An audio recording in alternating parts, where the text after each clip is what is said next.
What is going on, traders? Welcome back to Atlas Options channel. In this video we'll talk about the triple bottom chart pattern and how to use it in trading.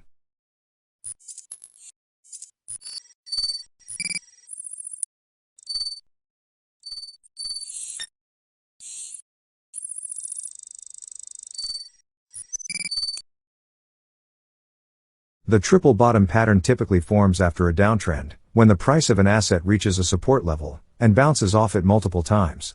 The support level is often viewed as a psychological level, at which buyers are willing to step in and prevent the price from falling further. The first two bottoms may be seen as a test of this support level, while the third bottom represents a stronger level of support. As the price bounces off the support level 3 times, it creates a W shape on a price chart. Traders look for the price to break above the resistance level, or neckline, that forms between the highs of each bottom, which is often seen as a confirmation that the pattern is valid. Once the pattern is confirmed, traders may enter long positions, expecting the price to rise. A stop-loss order can be placed below the lowest point of the pattern, to limit potential losses if the price continues to fall. Traders may also set a target profit level based on the height of the pattern, which can be measured from the resistance level to the lowest point of the pattern.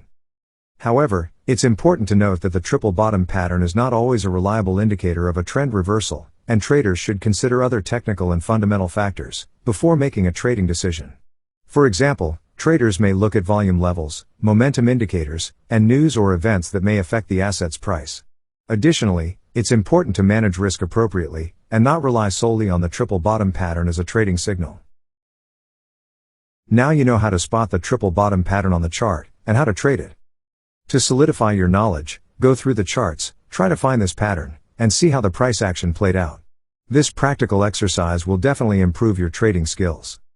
If you find this material useful, please give it a like, make sure you get subscribed, hit notification bell to stay up to date. Also make sure you check out the links in description to support the channel. And I'll catch you in the next one. Take care.